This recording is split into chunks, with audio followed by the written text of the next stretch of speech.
谢谢你的灯牌，谢谢超爱百里屠夫，我都好几天没，我感觉我有快大半个月没来了。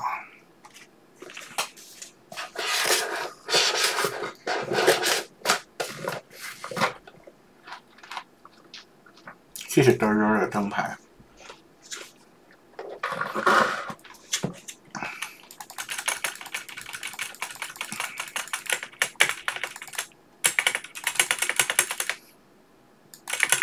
谢谢你的点亮。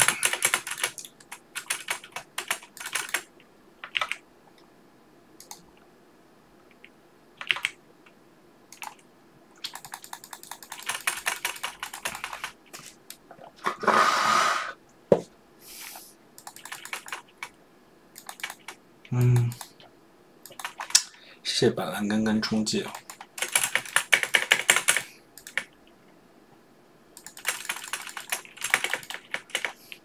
我在打游戏。有人想看我打游戏吗？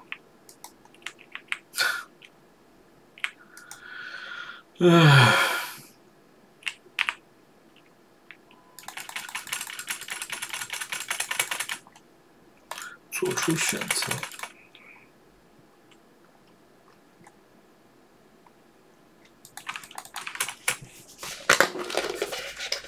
是的，好久没播了，感觉得有半个月了吧，半个月都不止。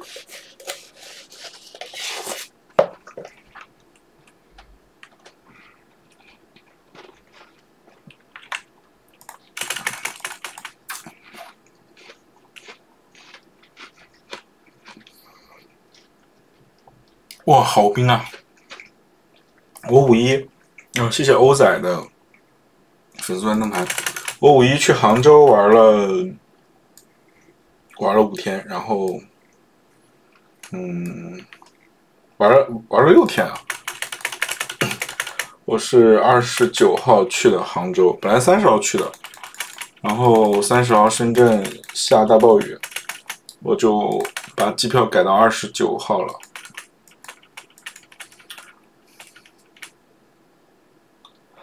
然后我29号那天在深圳机场，哇塞，延误了几个小时，延误了4个小时吧。然后等我到杭州的时候，已经是30号早上了。本来其实我在杭州也想播一下的，但是我在杭州每天就像上班一样的往酒吧跑。Hello， 念念大石头是磊磊是吗？谢谢不在的粉丝团灯牌。我在杭州，像打卡上班一样。第一天晚上去了 Peach， 第二天去了，第2天、第3天、第4天都去了 KTV， 因为 Peach 1、2、3号没营业，然后4号才营业，所以我就在 KTV 玩了3天，然后第5天又去了 Peach。对，我真的就是泡了，我操，泡了5天的酒吧，然后每天都是在酒吧玩到2、3点，然后去吃宵夜，去吃到4点钟，回到酒店睡觉，睡到下午2点，然后接着就是每天都过这样的生活。在杭州醉生梦死了1个礼拜，我天啊！真的连喝了多少天啊？连喝了，谢谢帅海的粉丝团灯牌，连喝了5天，胖了几斤啊？我不知道，我没称体重，好像没什么变化吧？就还是5天能有什么变化呀？然后我这几天在杭州的故事还看到的和发生的精彩的故事还蛮多的。对，在杭州很难泡，杭州，哇，好冰啊！杭州太难吃了，家人们。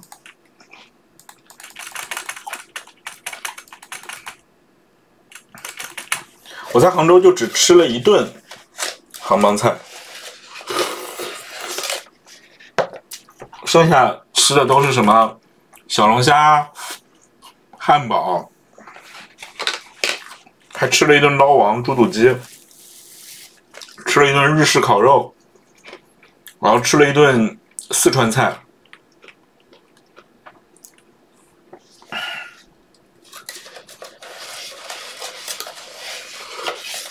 我觉得杭州的通讯录真的是太热情好客了，我觉得我感受到了他们的热情，所以我答应他们下个月还要再去一趟杭州，去找他们玩，然后在下个月去杭州之前，我都不想再喝酒了，真的。我第一天晚上，就是第一天晚上去 Peach， 我喝断片了。我朋友把我送回来了，杭州朋友把我送回酒店的。我也不知道我是什么时候，我不是明星啊，我不知道我是什么时候离开酒吧的。我也不知道，我们离开酒吧之后去吃了个宵夜，我也没有吃，我在吃宵夜的地方继续喝酒，然后那天晚上喝好多种酒啊，就是30号那天晚上吧，放假的第一个晚上，然后下周跟你去喝，你给我买机票我就跟你去，然后我反正我醒来之后。然后我就在想，我昨天晚上是怎么回的酒吧回的酒店，我也不记得了。然后我是什么时候回的，我也不记得了，因为是朋友帮我付的打车费，我也看不到打车的记录。是演小茉莉里面的阿赞吗？是的，是演小茉莉的那个阿赞。然后呢？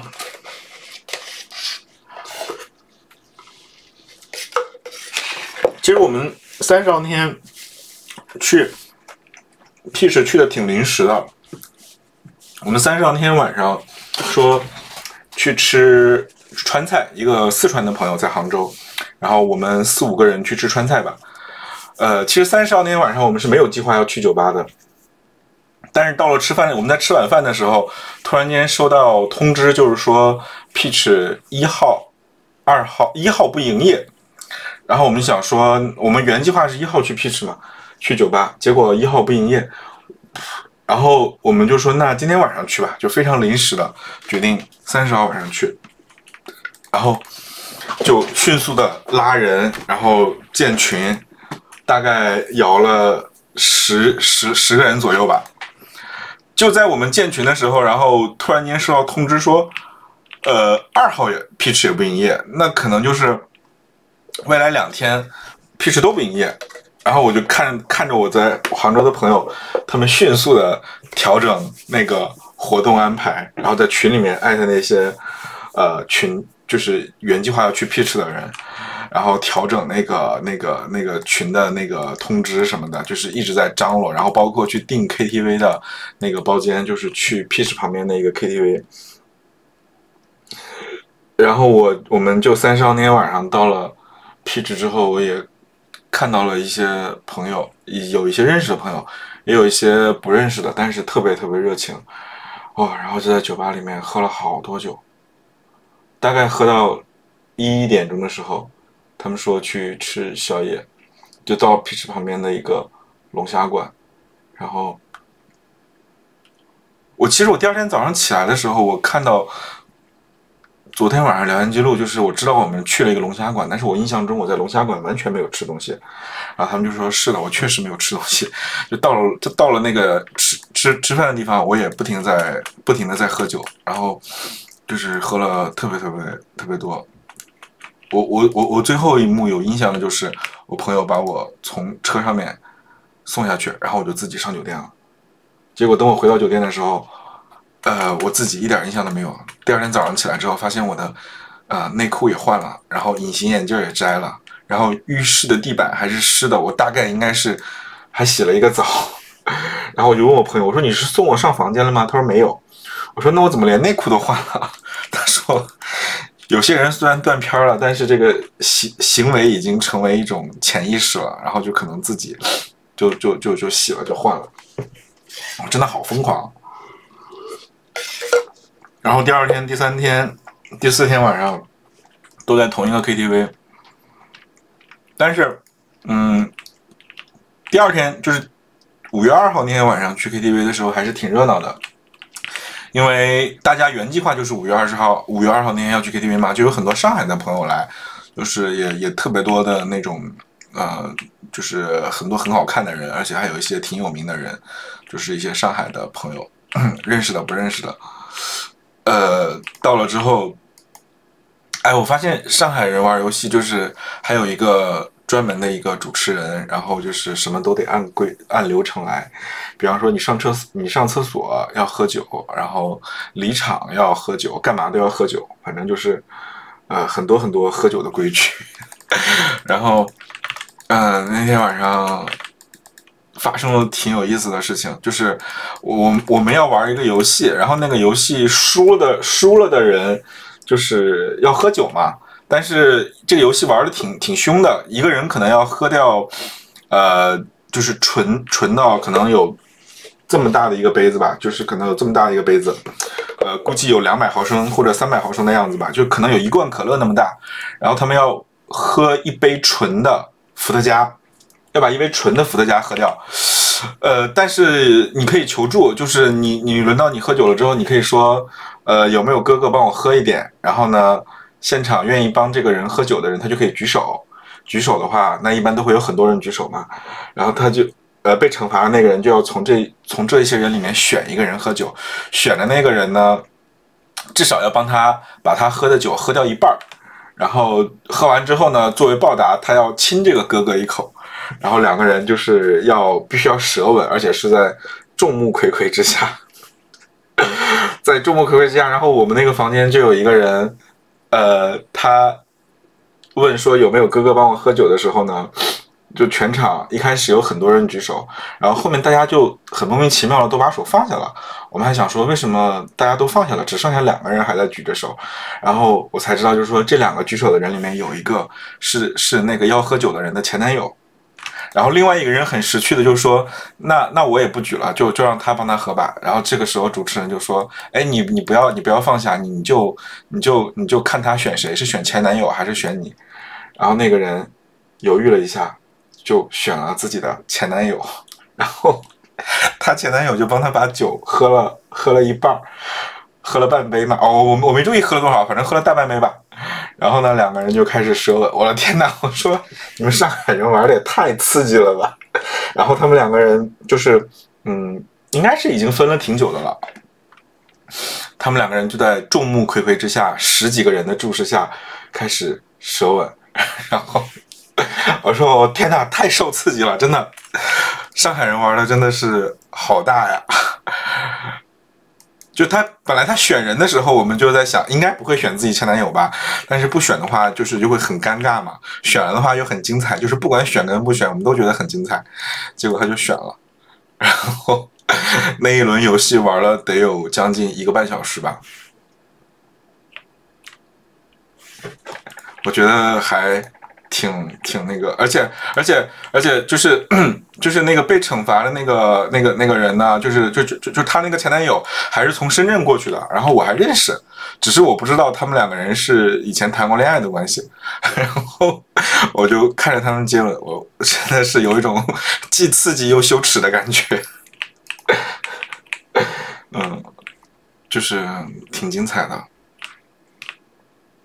我觉得确实是让我开了眼界，确实是大城市啊，佩服呀！我没有举手，我从头到尾没有帮任何一个人举手，因为其实在那个房间里面我认识的人不多，就算有那么1、2个认识的，但是也没有特别熟，我就不敢凑热闹。然后也没有轮到我喝酒，我也没有被抓过，我就看他们不停的舌吻，一直在这个跟就是我觉得，我觉得他们玩的挺刺激的。虽然说深圳的那个酒局也会就是大冒险啊，或者是舌吻，或者是干嘛的，但是不会就是大家气氛都很随意。然后我发现他们上海的就是玩游戏惩罚的时候还是挺认真的，就是认认真真的在舌吻，我觉得好刺激啊！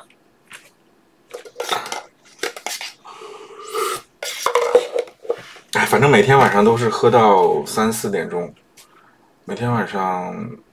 都是喝到2、3点钟，然后去吃宵夜。所以我那几天疯狂的熬夜，疯狂的喝酒。本来中间还想说看有没有时间能来直播一次的，结果就是完全没有时间直播，然后状态也特别的差，就是特别的憔悴。每天就是睡到1、2点起来，然后下午1、2点起来去吃个饭，然后晚上差不多10点钟左右开始喝，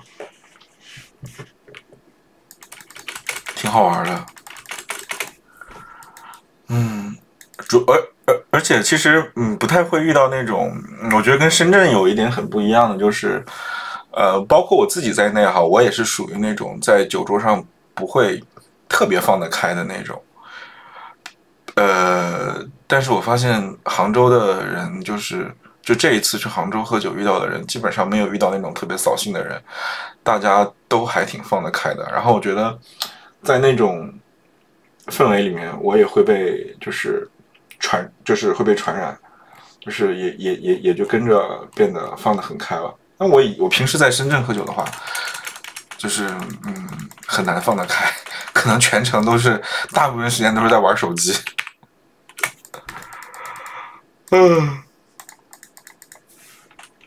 所以我觉得挺好玩的，然后我就还想再去，准备下个月再去一趟，但是也不知道什么时候去，还没想好。哎，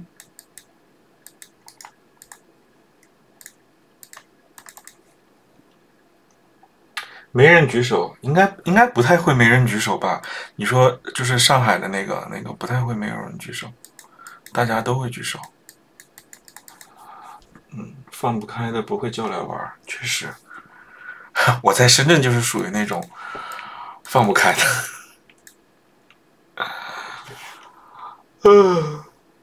哇，这么多人啊！讲点喝酒的故事，大家就都很爱听是吗？我想想还有没有故事？其实故事挺多的，但都不是发生在我自己身上的，我有点不太敢讲，怕讲了之后得罪人。主播多大岁数？主播87年的，37了，还没过生日，下半年就满37了。然后，谢谢，哇，这么多人送灯牌，我就不一一感谢了，念不过来了，谢谢你们捧场。其实这一次去杭州玩，就玩了5个晚上，基本上我的年纪都算是最大的，或者是第2大的那个吧，就是只有一个人好像说有40岁，好像我感觉除了他之外，全场就是我年纪最大了。不过我跟他们玩的还挺玩得来的，感觉自己受到了非常热烈的欢迎，开心。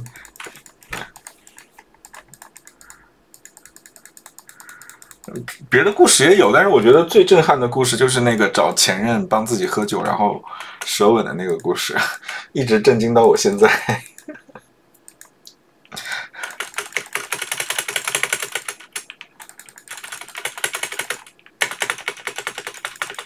然后还遇到了一个特别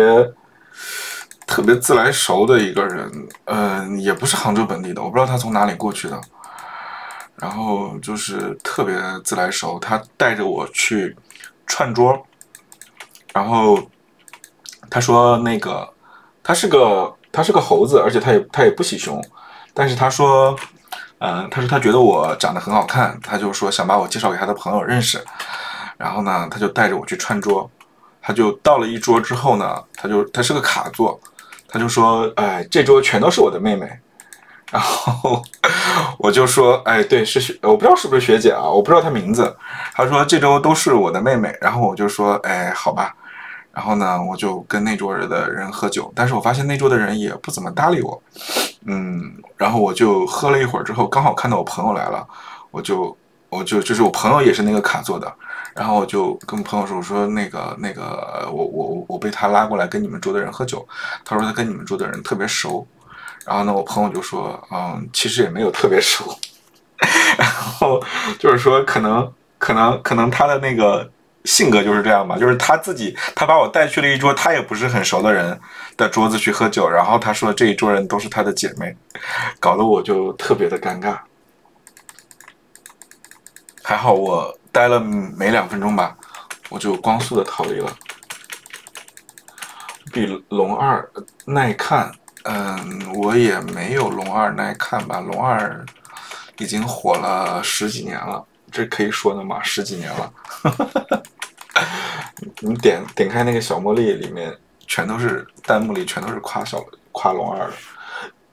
小茉莉2我去嘛，我倒是想去啊，那别人得邀请我呀，邀请我嘛，我肯定去啊，反正就在深圳拍嘛。他前段时间茉莉里面谁岁数最大？这个我可不敢讲，你就当做是我岁数最大吧。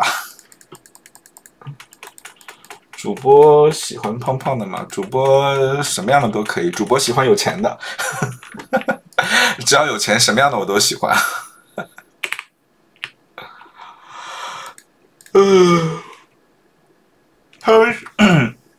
前段时间百里跟我说，他是要拍小茉莉2，但是在拍小茉莉2之前呢，他可能先想搞一个综艺。百里还没我大呢，我比百里年纪还大一点。消失这么久，因为我去杭州了。我其实，在去杭州之前，我整个4月下旬我都没有直播，是因为我想着说我要在去杭州之前把头发剪了。就是可能就是我4月29号去嘛，然后我就4月28号去剪的头发，在我4月28号之前，我大概留了1个月的头发吧，我可能就整个4月份都没剪头发，我平常都是半个月剪一次，所以到了4月20几号的时候，我的那个发型其实到了4月10几号的时候，我的头发就已经很长了，然后不修边幅的那种，我就不想直播，就是这两边全都炸出来了，然后我就不想直播嘛。我就觉得形象不好，比较爱面子，所以就是等到4月底剪完头发，我想说那去杭州的时候可以播一下，结果在杭州也没有播。拍小茉莉会被家人看到吗？不怕吧，看到了就看到了，谢谢胖子送的小星星，看到了也没办法，但是就是我不会主动出柜，但是对于这种被动出柜的事情。我也不抗拒，就是顺其自然的发生吧。不会去，因为如果你想方设法的去防止这件事情发生，你会活得很累，而且你不一定做得到。那不是说你拍不拍一部剧的问题，其实你很多东西都要注意的。所以，没必要把自己搞那么累。可能到了这个年纪，看得也比较开吧。我不是很在意。被动出柜，但是主动出柜我还是比较介意的。我同事，我上个月10几号的时候，上个月10号11号的时候去厦门出差。我在厦门的时候打开小软件，就是我们一群同事我们过去培训的20多个人30多个人。然后呢，我打开小软件之后，我就在小软件上面看到了我的同事。我的那个同事是。其实我那个同事是我隔壁部门的哈，他刚入职的时候他刚来的时候我就注意到他了，因为就是他来之前呢，我们部门的人平时就总会说我这么大年纪了还没结婚，整个部门就我没结婚。结果他来了之后呢，大家就说现在又多了一个没结婚的。然后呢，看他年纪也不小了，应该也有33、4岁吧，而且练得很壮，就是那种。肌肉男，就是不是熊啊，就是那种纯肌肉男，练得很壮很壮的那种，然后又不结婚，我就想说，哎，这个人不会是 gay 吧？反正就是有稍微留意一下，结果去厦门的时候就看到了，在小软件上看到了，但是我也没有跟他打招呼，然后我也不想跟他相认，我就把我的 Aloha 设置成了对附近2公里还是几公里的人不可见，就是让他看不到我。我也没有拉黑他，因为万一哪一天被他发现我拉黑了的话，我觉得大家毕竟同事一场，还是挺尴尬的。我就想说随便吧，如果有一天被他看到了，或者是在酒吧遇到了，那就相认一下吧。现在这种情况，其实我觉得没必要主动出柜，而且我明显感觉到我跟他不是一个圈子里的。我看了一下他翻咖的那个相册，就是他会去参加那种肌肉男的那种局，就是比方说在海边，或者是在一个什么就是那种很高档的那种酒吧餐厅里面，然后几十个肌肉男，就是那种大合照，在海边那种20-30个人，可能是搞一些什么徒步或者是露营的那种活动吧，大家就都把上衣脱了，然后全都是那种肌肉男的那种，他会去参加这种活动。我就感觉应该跟我明显不是一个群体，不是一个圈子的，所以我也没有跟他打算要相认。而且我觉得跟同事相认好像并不能够在工作上给我带来什么便利，相反有可能会带来一些潜在的烦恼或者是不方便，所以我没想过要跟同事那个什么。高端私密会所，他们那个倒不是私密会所了，就是那种可能餐厅什么之类的，可能有什么大佬过生日吧。我不太会跟同事的，我其实上一家公司，我在上一份工作里面，我们部门就坐我旁边那个人，他就是那种一眼 gay， 然后是一个小胖子，他很喜欢买粉色的东西。然后呢，会买很多女生用的那些护肤品或者是化妆品之类的东西，然后买一些粉色的东西，把办公室搞得把他的那个办公桌搞得像一个仙女桌子一样。其实大家都很心知肚明，他是 gay， 我知道他是 gay， 他大概虽然他不喜欢我这种类型的，但是他大概看我的样子外在，他也能够看出来。毕竟我觉得我的外在也挺点同的。然后可能大家都彼此心照不宣，但是从来没有跟对方出过柜。这就是我一直对这种跟同事之间这种保持这种就是要不要相认或者是要不要认识的这种态度吧，我觉得没必要。天野来了 ，Hello， 唉。对，我觉得虽然我不觉得虽然我觉得我并没有觉得我自己点同啊，但是可能身边的人都会觉得我这个样子是点同吧。那点就点吧，我也没有办法呀。点的好看就行。我的特点是什么？我的特点是胡子吗？你觉得我的特点是胡子吗？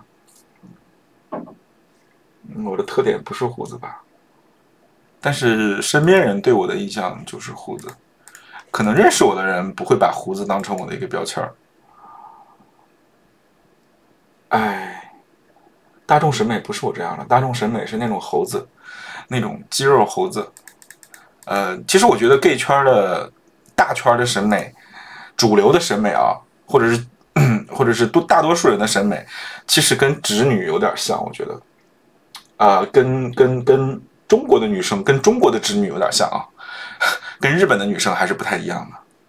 我觉得大圈的审美就是那种弯的和就是那种 gay 和直女都通杀的那种。我刚才直播之前，我把我的胡子还刮了呢，就是这边上的胡子全都刮了，就是用那个推子把它推短了。就是所以你看我现在这里是很淡的，就是颜色没有那么黑嘛。我正常情况下我这里都是很黑的。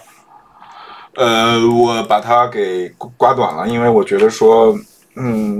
胡子短一点有一点点这种灰色的阴影，能让脸看起来有轮廓就行了。我也不需要那种满脸大胡子，我觉得太脏了。就像我今天下午在朋友圈里面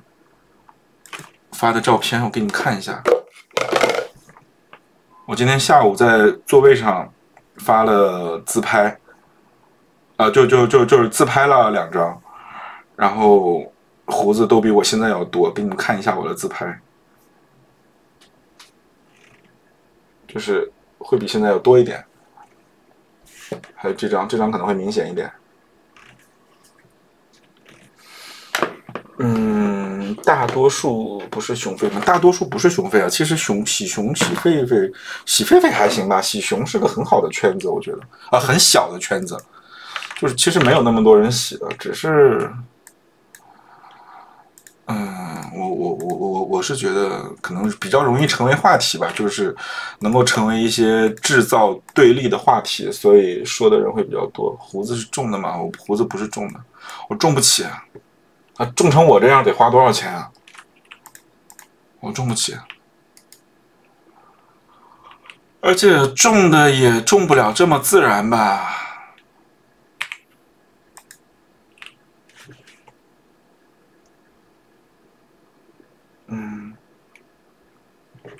Hello 啊，小狸猫，你的名字会很容易让大家以为是我在剧里面演的那个角色。我是胖子，我不知道我自己是不是熊还是狒狒还是什么，我不知道别人怎么定义我，但是身边的人会觉得我是熊吧，但我对我自己的定义就是胖子。这是我最近演了一部网剧，我在那个网剧里面的角色叫狸猫，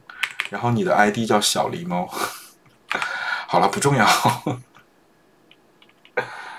多高多重？我的剧里面叫狸猫，我173，体重最近的话应该是78或者79的样子。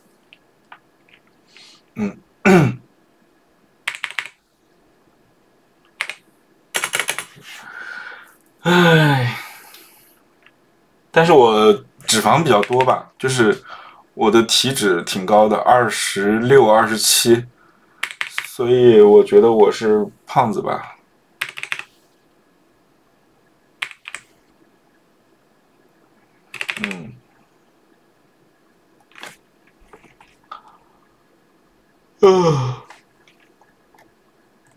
我不健身，我游泳。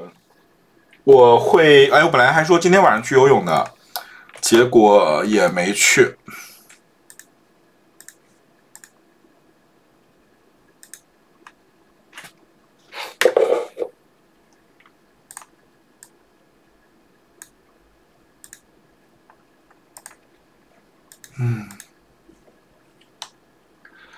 对，我骨架不大，肉特别多，我眼镜是650度，650度的眼镜，这近视。然后图图怕被甩，我也上火了。我这里，你们可能看不见，这里有一个点儿。然后去杭州之前，23、4号的时候，这里长了一个很大的包，现在还没消呢，但是颜色已经看不出来了，就还有个点在这儿。然后在杭州的第2天，这里也长了一个很红的痘痘。对，我戴的隐形眼镜，现在我就跟我杭州的一个朋友说，我说有没有化妆品借我用一下，遮瑕的那种东西。然后前2天就一直在抹，但是后来我发现好像在酒吧里面或者在 KTV 里面特别昏暗，其实也看不出来，所以我后面几天就没有再抹了。长痘不一定是青春痘吧，可能就是上火了，然后长痘。我感觉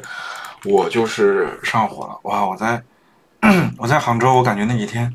天天上火，一直都是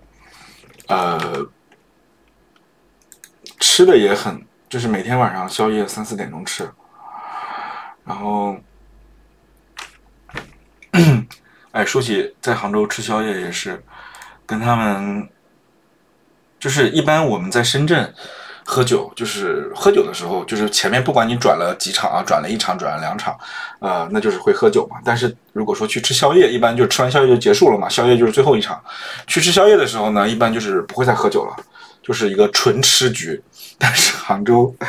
我不知道杭州以前是怎么样的，反正我去的这一次，就是大家在宵夜的局上面也会继续喝。我第一天晚上去了 Peach 之后去吃宵夜，然后喝断片，就是在那个宵夜的那个餐厅里面喝断片的。可能前面喝的一直是洋酒对，就是可能喝的是黑方对绿茶，后面就又喝了啤酒。哎，当然饮酒就是是一个不好的习惯啊，希望大家不要向我学习啊，要不喝酒或者是少喝酒。然后呢，我其实就是我酒量还行啊，但是前提是不喝混酒。我一喝混酒，我整个人就会很容易断片儿。然后我在杭州，我就是在杭州的第几天我忘记了，我们去 KTV，然后那个我就是杭州的那个我局真的是很有意思啊。他们可能有意思的据点比较少吧，所以大家都不就是屁事不营业呢，大家都不约而同的选择了一个叫做银乐迪的一个 KTV，然后那个 KTV 就是从他那个包间就是从01V01 V02 V03 V04 V05 V06，全都是就是那一排吧，那一整个走廊那一排有4、5间、5、6间。全都是我们那一大群人的，反正然后大家也喝酒的时候也不会在自己的包间里面一直喝嘛，就会不停的串包，就是从01串到02，然后串到03，串到04，就是一直这样往后串。每个包间喝的酒也不一样，像我们那个包间喝的是黑方对绿茶，然后2号那天我去上海的朋友的那个包间，他们喝的是伏特加对脉动。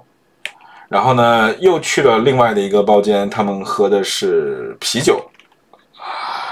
后面又去了第4个包间，反正喝的也是一种气泡酒吧，我不知道名字。反正那天晚上喝了4种酒，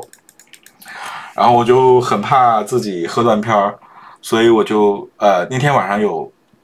逼自己吐，强迫自己吐，就是基本上就是从一个包间出来，去下一个包间之前就会吐一遍，然后防止自己喝混酒喝多了。真的还是挺好玩的。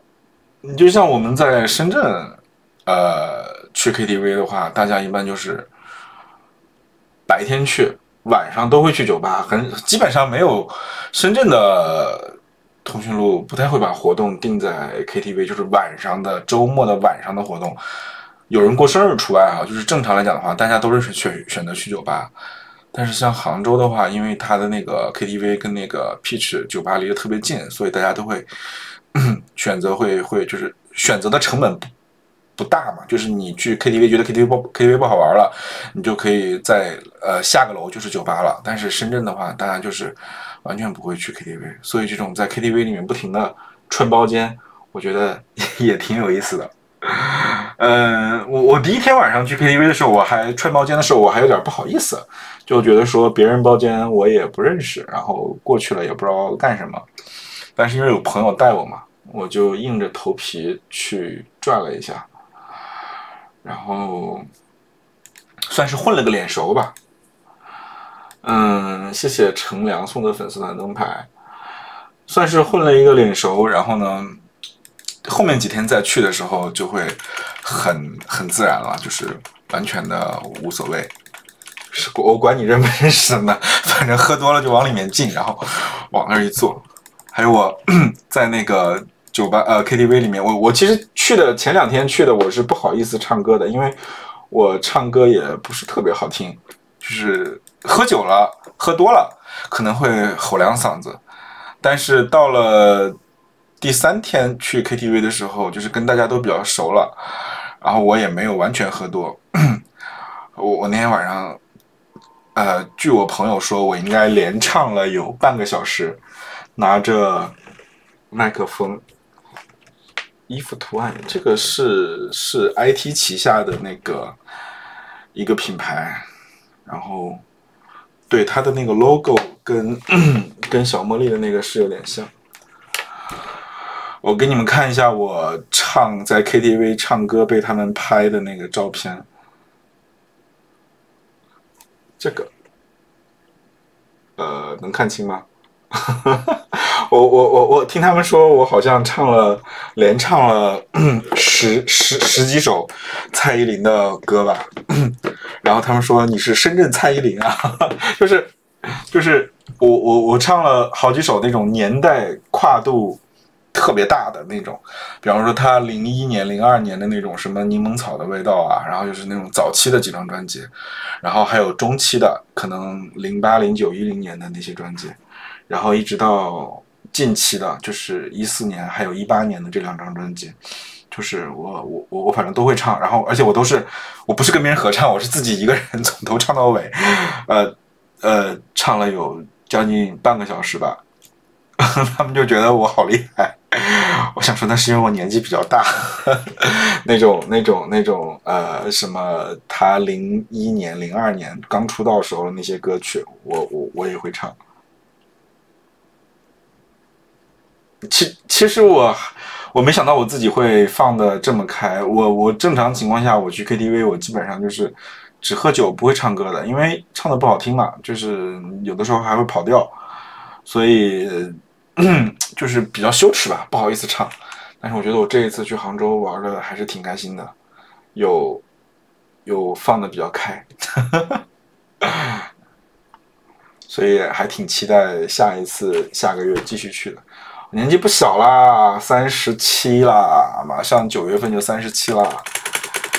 还有不到半年呀。对，酒上头了就，一个是酒上头吧，一个是就是杭州的那些朋友认识的和不认识的，包括新认识的，我觉得大家都特别的热情，而且也没有人端着，你就很容易被那种情绪感染，被那种氛围感染，然后就跟着一起疯一起闹，也没有人会笑话你什么，哎呀唱的不好听啊，或者是什么的，就是大家都特别 nice， 然后所以我对杭州印象就是这一次印象特别好。其实这不是我第一次去杭州了，我22年的8月份还有去年的5一我都去了杭州，都是去杭州的酒吧玩，那2次玩的也挺开心的。但是因为这一次，但是之前就是可能只玩了1个晚上或者2个晚上嘛，这一次玩了连喝了5天酒，我觉得，然后也认识了很多新的朋友，就是特别的开心。所以 Peach 下个月周年庆我也打算再去，觉得可以去，好好的热闹一下，互动一下。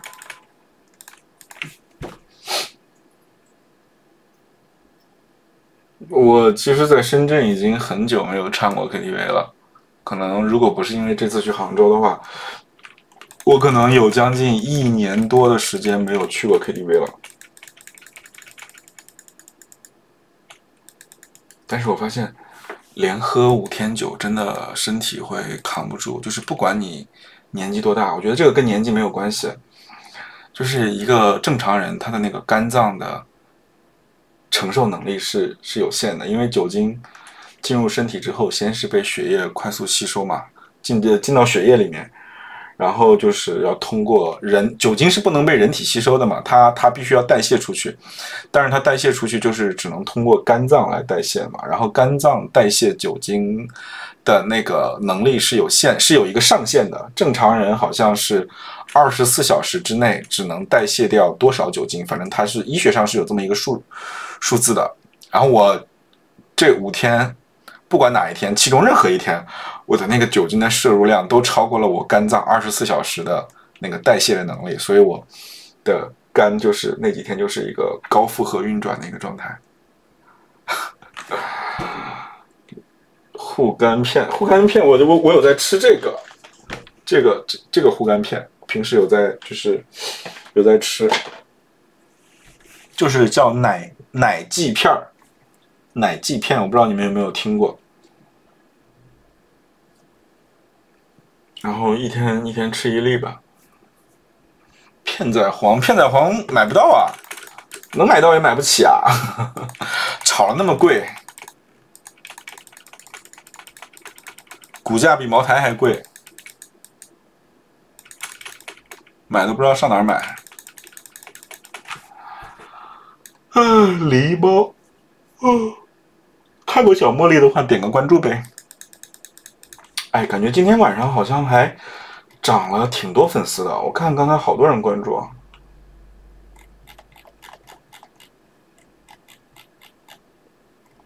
刚才好像最多的时候有到60个人，这会儿不讲故事了，就没有人，就人就跑了是吧？跑了20多个。谢谢流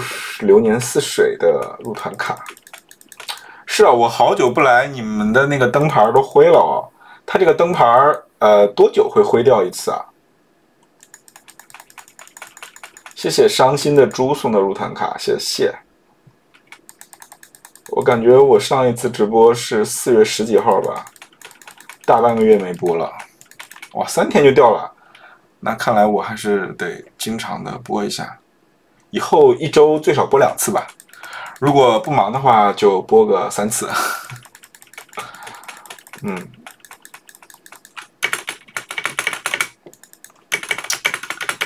你们有人玩那个星穹铁道吗？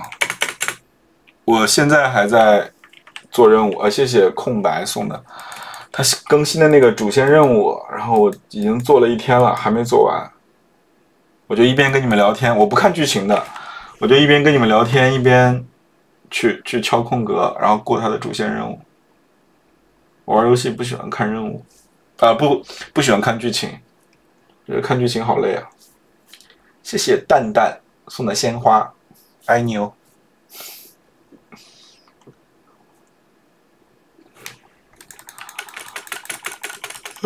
知更鸟没有，我知更鸟我那个小保底歪了，而且是在第80抽的时候歪的，歪了瓦尔特，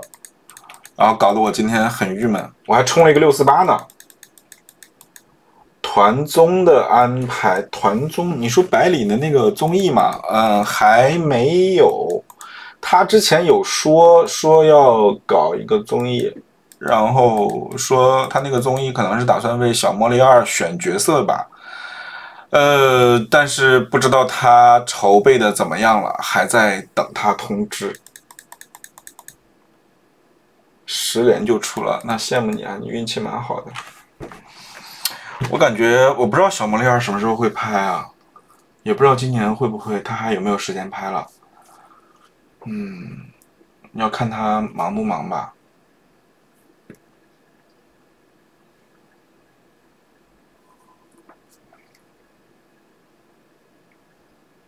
我觉得，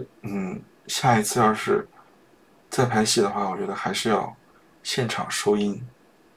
现场收音还是比后期的配音效果要好。我觉得这一次，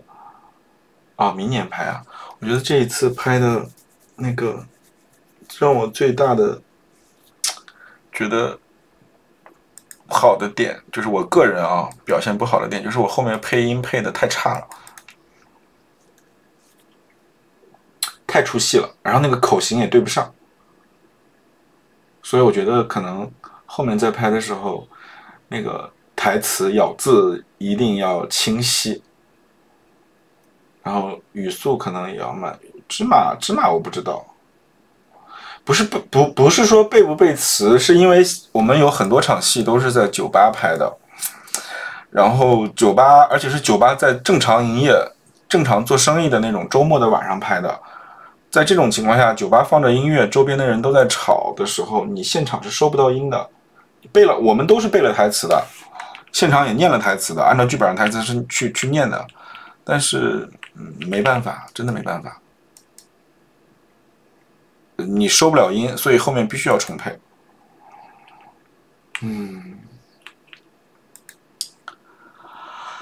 唉。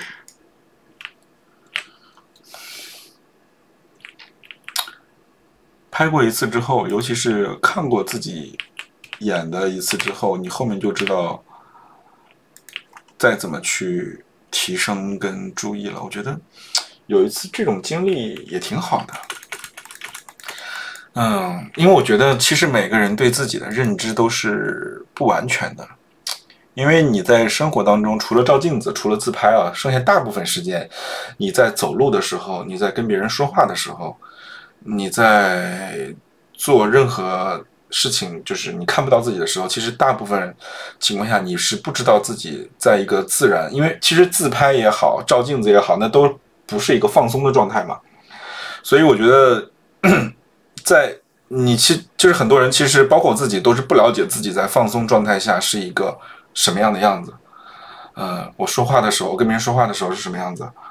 我在上班的时候，我一个人在去电脑前写材料的时候，我是什么样子？其实这个完全就是那个是最自然、最放松的一个状态。这个其实自己眼中以为的自己和别人眼中看到的那个我，其实还是不太一样的。所以有那么多演员去上什么形体课呀，什么乱七八糟的各种培训课，我觉得其实还是这么看，其实还是挺有必要的。录屏，经常看你录，什么意思啊？什么录屏啊？我不太懂什么录屏。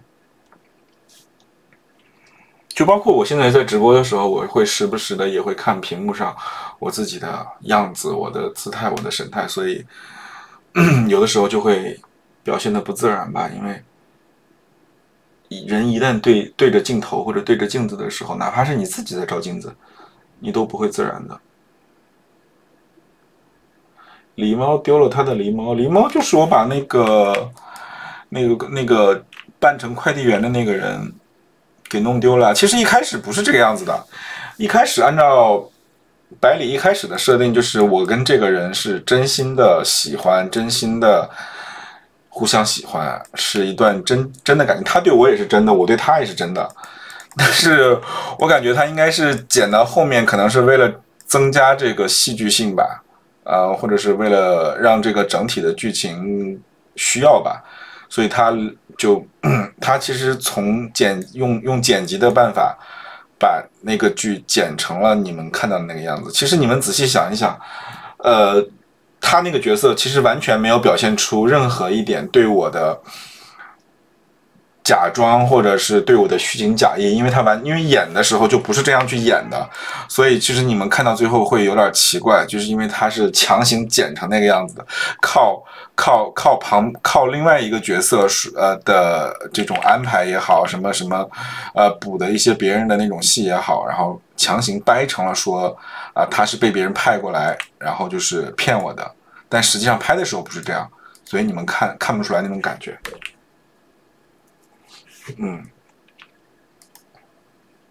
其实他对我是很认真的，我对他也是很认真，而且一开始我还以为他会把我们两个人剪成 happy ending， 结果是我自己想多了。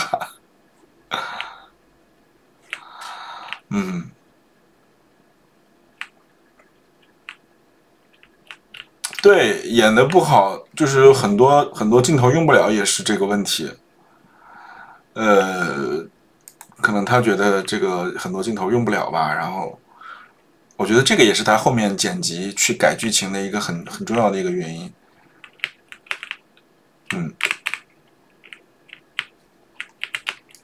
结局是有点仓促了。我觉得还是他第一次拍这种类型吧，可能对于这种超多故事线、超多角色的这种剧本，他也是第一次尝试，所以可能控制的跟他自己最后呈现出来的跟他想象的还是有一些出入。我觉得他下一次应该就会控制的会比较好了。但是其实我觉得这是一次很成功的尝试啊，至少就是这种小规模、小成本的这种网剧，我觉得你能看到这么多的角色，看到这么多条故事线，不管说逻辑上讲不讲得顺，或者你会不会承上启下，会不会太唐突，但是我觉得至少这种结构上来讲相对比较复杂一点的这种多视角的多线叙事的这种，还有甚至大量的这种倒叙的这种插叙的这种方式，我觉得其实我是没有，我以前是没有见过的，没有见过有人这么拍的，所以我觉得是很棒的一次尝试啊。不管说，拍的有没有达到他的预期，但是我觉得至少都会给他自己以后有很多的参考吧，我是这样觉得。哎，这个地方我怎么过不去啊？我怎么过去啊？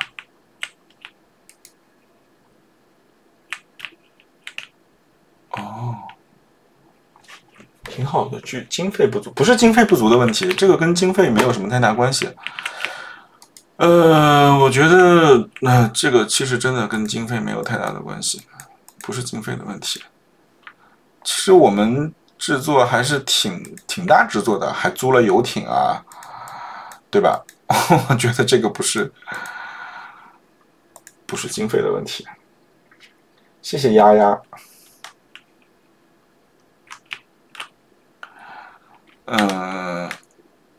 我觉得是经验吧。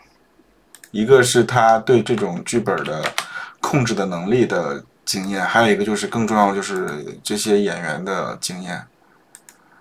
可能也没有达到他的预期吧，没有满足到他的要求。不过我觉得还是可以的，当做一次尝试嘛，也挺好的。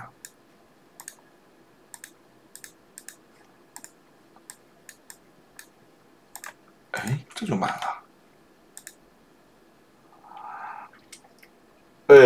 对，剪辑就是他一个人剪的，他自己从头剪到尾。我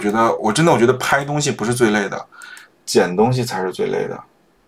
谁在游艇上没死了啊？我希望你在夸我吧。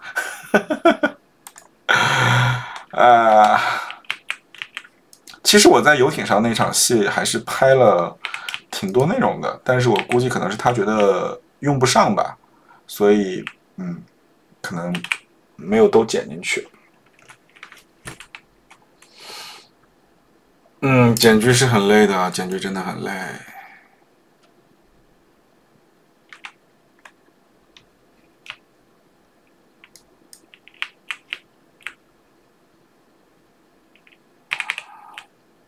谢谢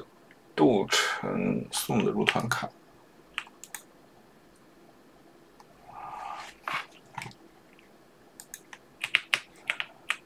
哎，这个地方好难啊。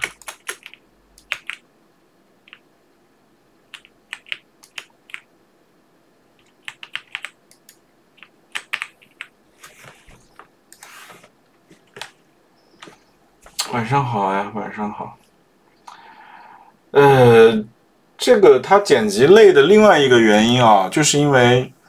后面剧本的改动比较大，而且甚至是完全颠覆了剧本，所以它剪的时候它没有一个提纲，或者说是没有一个参考，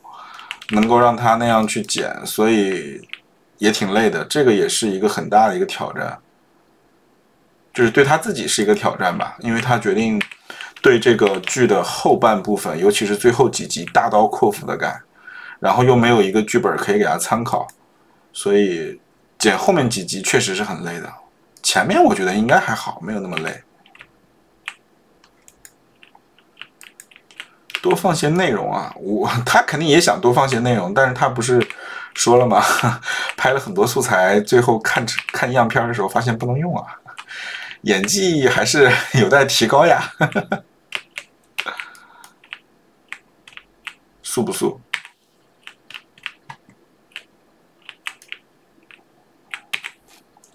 除了店长，全员 bad ending。哎，其实你们有没有发现，我的结局并没有交代的很清楚，就是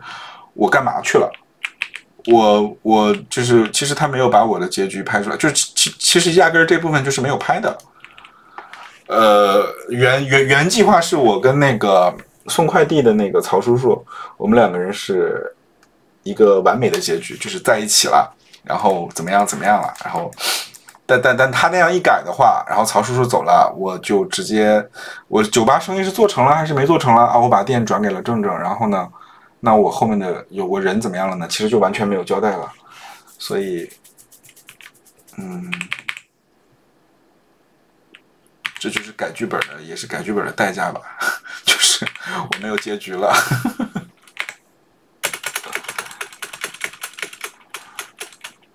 留白了，可以再来一部。哎，希望吧，留到第2部吧，看一下第2部有没有机会。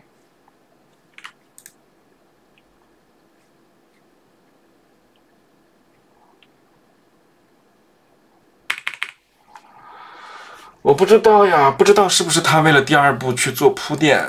也有可能吧，我觉得。但是据我所知，第2部，也不是据我所知了，因为他这个人经常变主意。反正之前跟他聊过，他第2部可能是想要拍前传，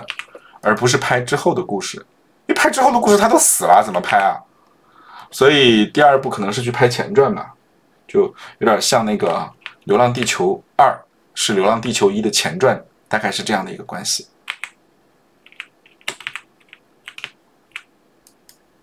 当然不排除他后面会不会改主意啊？他这个人还是经常改主意的。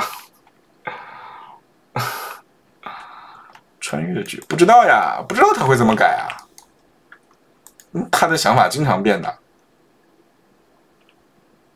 就等着看好了。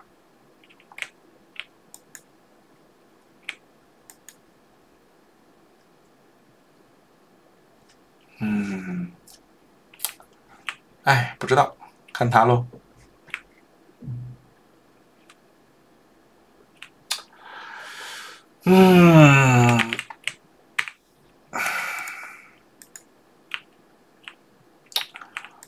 不，他那个角色在，哎呀，按照他现在的剧本来说是死了的，但是我也不知道他后面会不会又把自己写活，不知道怎么改，他现在连剧本都没有呢。我觉得你们就是随便想一想就好，也不用太当真。现在毕竟连剧本都没有嘛。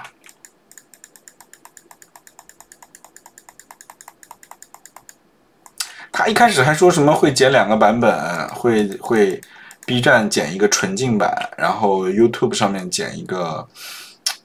就是比较大胆一点的版本，结果也没有。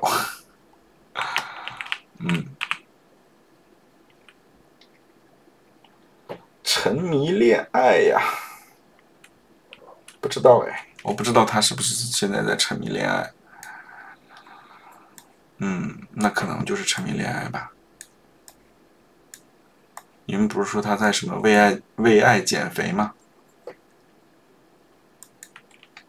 有油管啊，而且你没发现从第2季还是第几集开始的时候就有那个叫什么英文版的字幕了吗？虽然那个字幕也挺尴尬的，漏洞百出，但是可能还是想要兼顾一下海外市场吧。我是这么猜测的啊。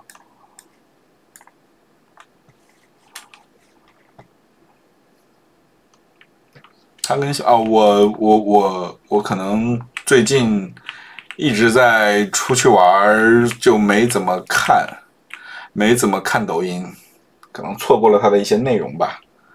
我出去这几天，我出去的就是我5一的这1个礼拜出去的，真的是完全，每天连朋友圈都没时间看，